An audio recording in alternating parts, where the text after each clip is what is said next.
Rabbi, I have a question for you. And obviously you and I have spoken quite a bit, and when I said on a previous episode, if you talk to Rabbi Aiello long enough, she'll have you tied back to somewhere your family comes from, Italy. And even when I said that the majority of my family comes from Romania, you said, well, you're probably Italian, because at one point Romania, Roman, was part of the Roman Empire.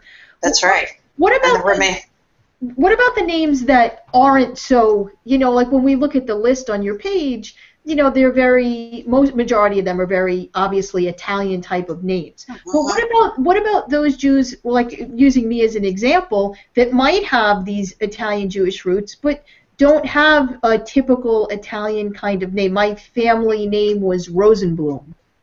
Well, probably what happened was that the family had a Romanian name that was then the family adopted Rosenblum, because there was a way back in the day during the Austro-Hungarian Empire that a Jew could buy a nice name, and that's why they would buy Rosenblum.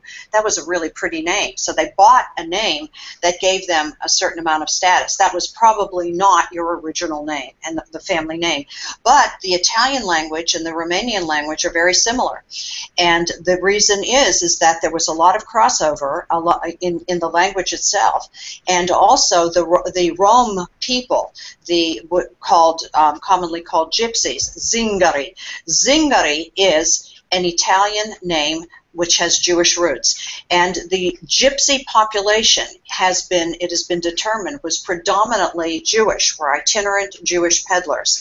So and that's what we do. We maintain Inquisition records, and we have them, and we look to see if a person with the family name of the person who's asked us to do a research report for them on a surname, we look to see if indeed anyone with that family name was ever persecuted for having been Jewish. And then we're able to tell them what happened to the family, because eerily and uncannily, the Inquisition kept detailed records of arresting people, confiscating their property, torturing them, and murdering them in a public burning called an auto de fe, and just the way the Nazis did. And so we check to see if someone with that family surname was persecuted as a Jew, and then we try to see if the name traveled, because back in the day, families did not travel except for very important reasons, like somebody was trying to kill you, and so if the name traveled, we look to see what the traveling pattern was. We do not establish a bloodline, but we can tell you if families with your surname were ever persecuted for having been Jewish. And I will say this. In all of the hundreds of people who have come to the Cultural Center to ask about their surname, I have never worked with a person who did not have even a minimal Jewish connection.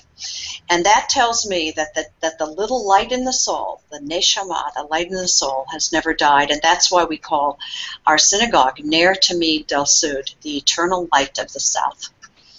Oh, Rabbi, I just have to say one thing, and then you can jump in, Carl. When you just said we're Gypsies, I got chills, and I'm going to tell you why. My grandmother, who was to my whole family like the queen, she was, you don't get to be a better person than her.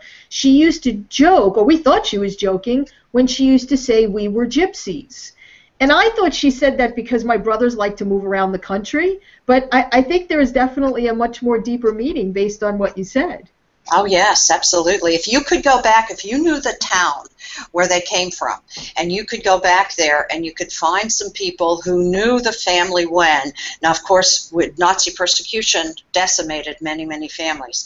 And but if you could find what the name was before it became Rosenbaum, I think that would be very, very interesting for you. So tell me, Rabbi, what does the name, we'll see how well you did in high school in studying English literature. What does the name Deronda say to you, if anything?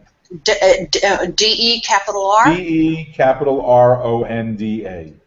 Well, what that tells me right away is anything with the D-E, D-I, D apostrophe, L apostrophe, lo, and la. All of those mean the person specific, or the D apostrophe, and DE mean son of. And those are derivatives of Avraham ben Shmuel, son of, the configuration for making a Hebrew name when we Jews had no last names. And we were Avraham ben Shmuel, or we were Sarah bat Hannah. And so the D became, from the Italian configuration, Figlio di, or Figlia di, son of, daughter of, and then Ronda.